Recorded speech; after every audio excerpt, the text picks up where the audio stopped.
আসসালামু আলাইকুম প্রিয় দর্শক শ্রোতা। আজকে আমি কৃষিক্ষেত্রের আরেকটা গুরুত্বপূর্ণ প্রোডাক্ট নিয়ে কথা বলতেছি, তা হচ্ছে সালফার। বিশেষ করে ধান ক্ষেত্রে আমরা সালফার কেন ব্যবহার করব, আর সালফার ব্যবহার না করলেই বা আমাদের ক্ষতি কী, আর সালফার ব্যবহার করলে আমাদের কি কি উপকার।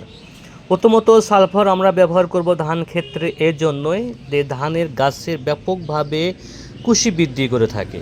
ঠিক আছে, সালফার ব্যবহার করলে বা ভিটামিন ব্যবহার করলে ধান গাছে ব্যাপকভাবে কার্যকর কুশি বৃদ্ধি হয়ে থাকে। কার্যকর কুশি কার্যকর কুশি কোনটি?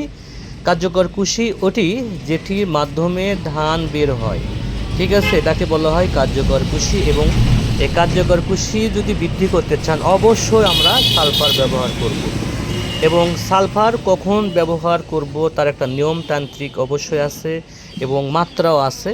আমরা প্রতি 1 বিঘেতে আমরা 1 কেজি করে সালফার ব্যবহার করব সারের সঙ্গে। যদি কোনো ক্ষেত্রে যদি সালফার যদি আপনারা ধানে সারের সঙ্গে না ব্যবহার করতে পারেন তাহলে সেক্ষেত্রে স্প্রে করতে পারবেন।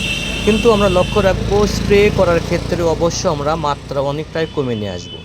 ঠিক আছে, তাহলে আমরা অবশ্যই উপকৃত হব। সালফার ব্যতীত ধানের কার্যকর কুশি বৃদ্ধি করা সম্ভব নয়। তাই সুতরাং আমরা দাম দেখব না, বরং দেখব ধানের মান ভালো হতে যা কিছু করার দরকার সেটাই করব।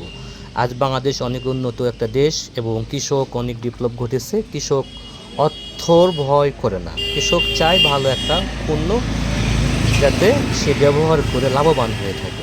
সুতরাং আমরা যদি অবশ্যই সালফার ব্যবহার করি, শুধু লক্ষ্য রাখবেন সালফার ব্যবহার করার কারণেই আমরা প্রতি বিঘায় 3 থেকে 4 মণ ধান বেশি লাভবান হয়ে থাকব।